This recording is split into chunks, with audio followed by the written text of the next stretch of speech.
The Amazon rainforest was alive with sound-buzzing insects, the distant call of a bird, the steady heartbeat of life beneath a thick green canopy. Daniel, a young biologist, trekked carefully through the jungle, documenting species, measuring soil, testing streams. This was his dream, to understand the ecosystem he had loved since childhood. But that day something was different. The forest grew quiet. Too quiet. The playful chatter of birds was replaced by an eerie stillness. Daniel stopped, listening intently. His heart began to race. Then out from the shadows emerged a puma, its lithe form moving with silent grace. Its golden eyes locked onto Daniel, and muscles rippled beneath its sleek coat as it tensed, ready to pounce. Every instinct in Daniel's body screamed at him to back away slowly, to avoid direct eye contact, to escape the clutches of this magnificent yet deadly predator. But the animal didn't attack. Instead, it limped forward. Daniel's eyes widened in surprise. A deep gash cut across the puma's side, and blood matted its fur. It lowered itself to the ground with a soft thud, and its gaze it was pleading. Daniel felt his heart clench. Despite the danger, a wave of compassion washed over him. He knew he should retreat, but he couldn't bring himself to leave the wounded creature.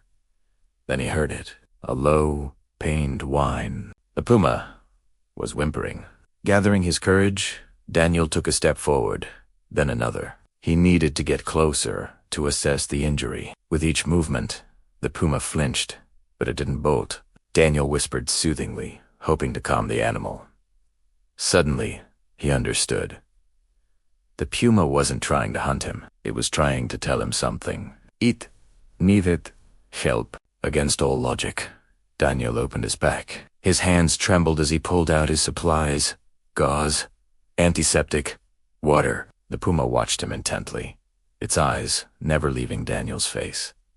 It didn't move, didn't growl, didn't strike. It simply stayed there, waiting. And for the first time in his life, Daniel realized he wasn't just studying nature. He was becoming part of it. He carefully cleaned and bandaged the puma's wound, working quickly but gently. All around him, the jungle buzzed with life, but neither the insects nor the birds dared to intrude upon this moment. As he finished dressing the wound, Daniel felt a profound connection with the magnificent creature before him. He had touched the raw essence of the wild, and it had not rejected him. Then a twig snapped. Daniel froze. Heavy footsteps, metal clinking, voices whispering. Poachers. Daniel's chest tightened. He knew what they hunted: skins, fangs, trophies. And now, if they found him with the wounded puma, they wouldn't hesitate to attack. And the big cat would be in grave danger. The men came into view, rifles slung across their shoulders. One of them smirked, pointing at the fresh paw prints in the soft earth. "The big cat's close," he sneered. "Let's finish this." Daniel's breath caught in his throat. He looked at the puma. Its ears twitched, and its eyes, sharp and intense, seemed to understand the imminent threat. In that moment of shared peril, Daniel felt a surge of determination. He had to protect this animal that had shown him such trust, such vulnerability. Looking into its golden eyes, he whispered, "We're in this together." The poachers fanned out, searching, talking in hushed but malicious voices. Daniel picked up a stone and hurled it across the forest. The men turned, momentarily distracted, and in that heartbeat, the puma lunged, its powerful paws hitting the ground, scattering pebbles and leaves. Startled yips echoed through the trees. Seizing the opportunity, Daniel grabbed a heavy branch, standing shoulder to shoulder with the beast. As the poachers regrouped, readying their weapons, Daniel held his ground. When one of them raised his gun, aiming at the puma, Daniel threw himself forward, tackling the man and sending the rifle clattering away. Chaos erupted. The puma fought with the ferocity of a cornered lioness, its claws extended, raking down a rifle from another poacher's grasp. Daniel, fueled by adrenaline, kicked away a machete that flashed towards him, grabbed another man's gun, swinging it like a club.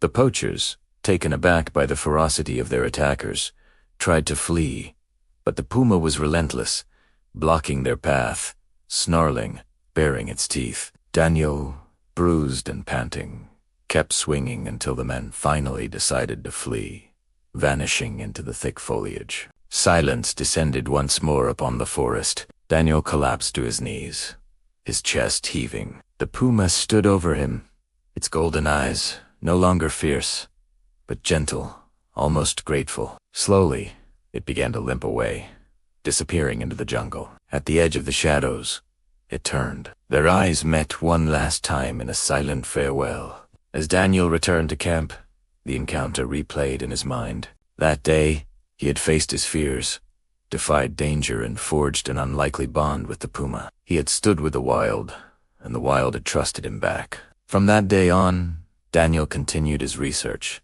but his perspective was forever changed. He knew that the line between humanity and the natural world was not as clear as he once thought. He had experienced the untamed spirit of the wild firsthand, and it had left an indelible mark on his soul. And though he never saw the puma again, its memory lived on in the rustling leaves and distant roars of the Amazon.